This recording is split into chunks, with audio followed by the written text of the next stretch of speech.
La vida se originó en el mar hace aproximadamente 3.600 millones de años.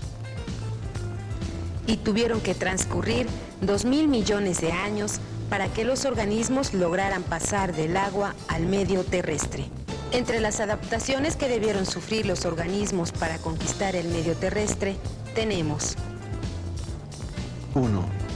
Adquirir un medio de sostén, esto es, estructuras rígidas en las plantas y esqueletos en los animales. 2. Desarrollar cubiertas protectoras que les evitaran la pérdida excesiva de agua. 3. Las plantas tuvieron que desarrollar un medio de conducción de sustancias nutritivas, xilema y floema.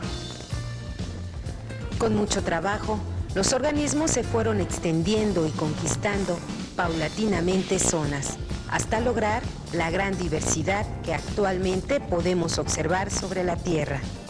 Normalmente, el nombre de comunidades terrestres se aplica, dependiendo del tipo de vegetación que en esta se encuentra. Se han estructurado diversas clasificaciones de tipos de vegetación, pero la mayoría se han basado en la fisonomía, es decir, en el aspecto que le confiere la forma de vida predominante. La forma de vida biológica o biotipo es un tipo morfológico particular de plantas. Las primeras clasificaciones que el hombre concibió están basadas en la distinción de las formas biológicas fundamentales que son árbol.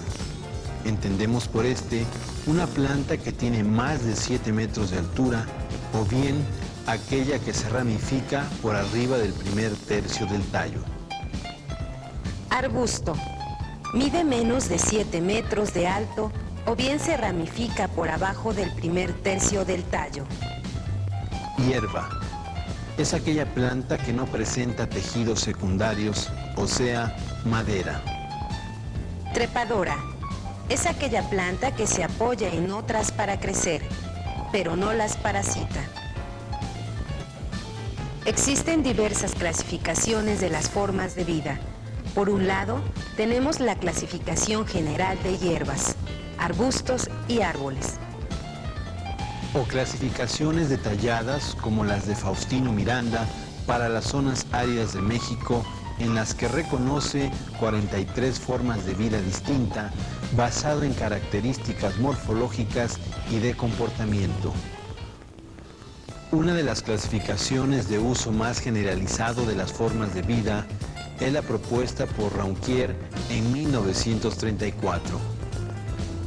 Sus formas de vida se basan en la posición del botón u órgano de renuevo con respecto al suelo y la protección correspondiente en los periodos fríos o desfavorables.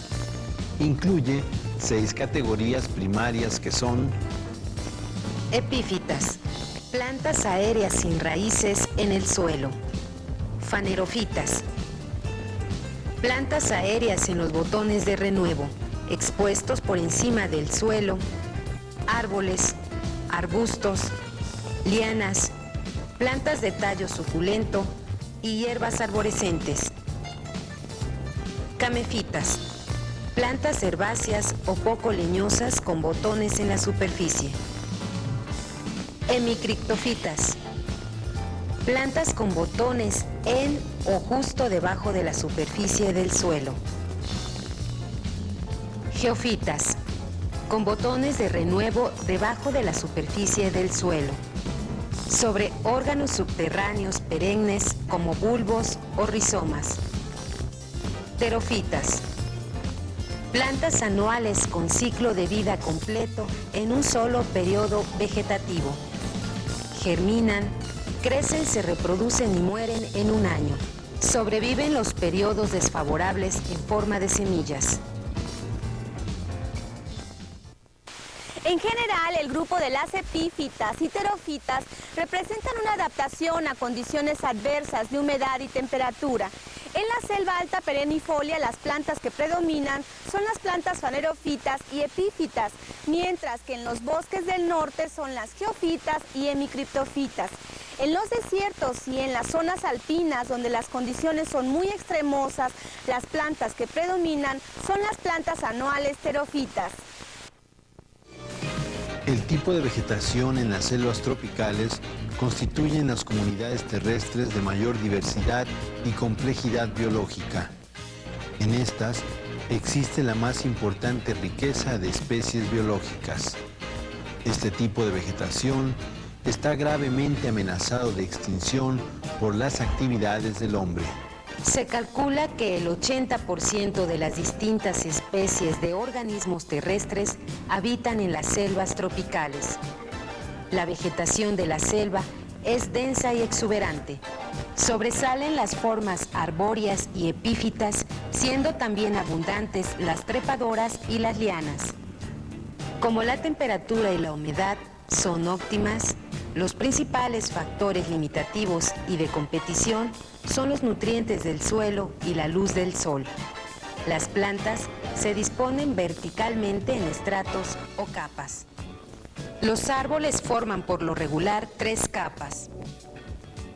Primera, estrato superior con árboles emergentes muy grandes de 30 a 50 metros o más de altura que sobresalen dispersos del nivel general.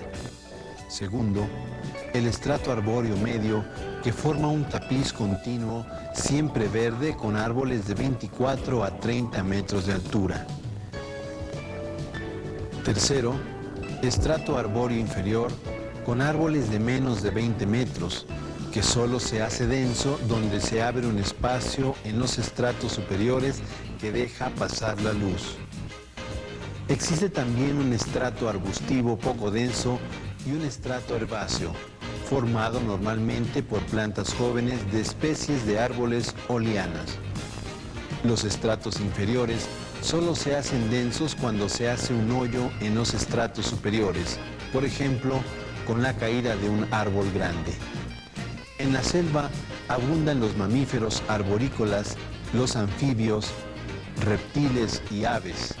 Además, la diversidad de insectos y de microorganismos es asombrosa.